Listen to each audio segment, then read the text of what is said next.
Former Supreme Allied Commander of Europe assesses Ukraine war.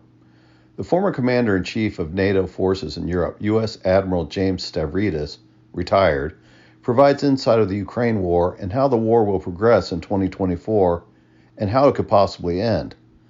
The assessment by Admiral Stavridis is a sober analysis of the war and its progression with and without continued Western aid. Stavridis is clearly in the camp of continuing to support Ukraine, but he also is not blind to the challenges that Ukraine faces in its war against Russia and gives an opinion of how the war could end. Ukraine's cause has been hampered by the fact that additional aid is being questioned in both the U.S. and Europe. There is still a plurality of ongoing support in Washington, D.C., and a large minority of undecideds that can be swayed to give support to Ukraine, but want to know how the money is going to be used to attain the war aims. This group is also leading the way in trying to reach a political quid pro quo for tightening U.S. border, deportation rule changes, and changes to the asylum laws in exchange for support of the last $105 billion Israeli and Ukraine aid packages. The clean spending bills for Ukraine and Washington are over, and if the Biden administration wants to continue aid, it will have to compromise on demands from the opposition. Biden must choose between the support for Ukraine or a continued open southern border. Europe is a little different situation.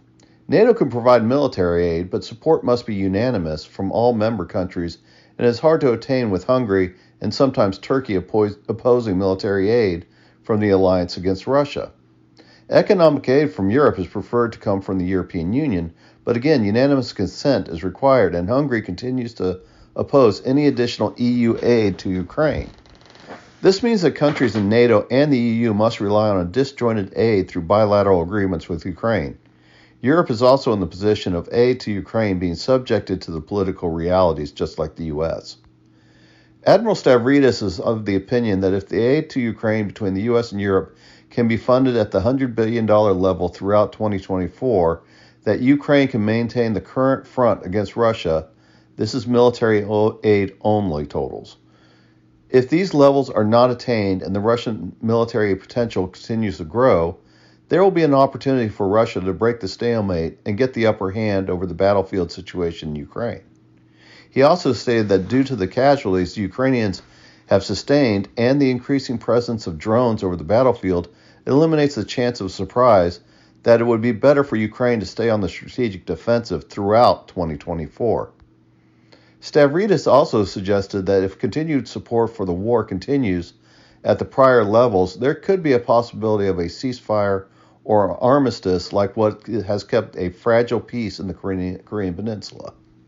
It could come through an international group of countries like the EU, UN, US, China, and India that could arrange for Ukraine to cede permanently or temporarily the Crimea and the Kerch land bridge in exchange for EU and NATO membership for Ukraine. This type of solution would bypass the immediate need to address all grievances of both Russia and Ukraine and just set up a situation that the fighting can stop, and with NATO membership to Ukraine, it will probably ensure that the Russians will not invade again unless it wants to start a war with NATO. Admiral Stavridis' assessments and proposals have merit and is the right way of thinking to find a way out of the war despite his clear favoritism of the Ukrainian cause. He also takes a position that seems to be clear in the minds of U.S. military leaders and professionals in that the Ukraine cannot win the war outright, even with U.S. and NATO support. His proposal for an armistice over a peace could be the quickest way to cease hostilities and let negotiations try to find a permanent solution, which will probably look like the Palestine-Israel peace talks. The one issue that the Admiral states is that the relatively small price to fund the Ukraine fight is cheaper than sending U.S. or NATO troops to Ukraine. The one issue with this argument is that it is already admitted that Ukraine cannot win the war outright. Definitely not in 2024, and the biggest issue is Ukraine does not have the manpower to match the Russians.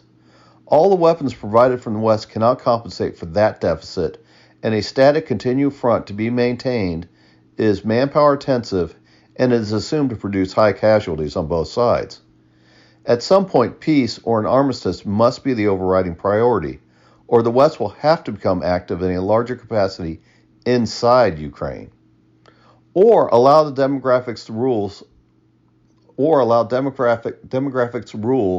and wait for the eventual Ukraine collapse at the cost of hundreds of thousands of lives and hundreds of billions of wasted Western dollars in aid.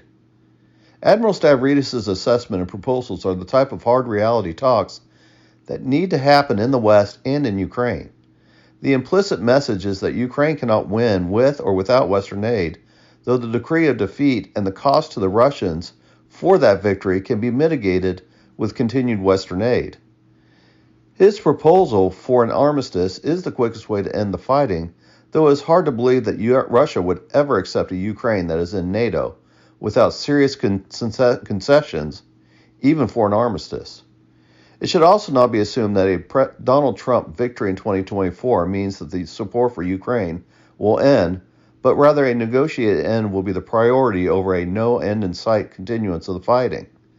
None of this is to say that the Admiral's proposals are invalid, and this type of thinking needs to be encouraged and put out in the open and debated to pursue the end of the war.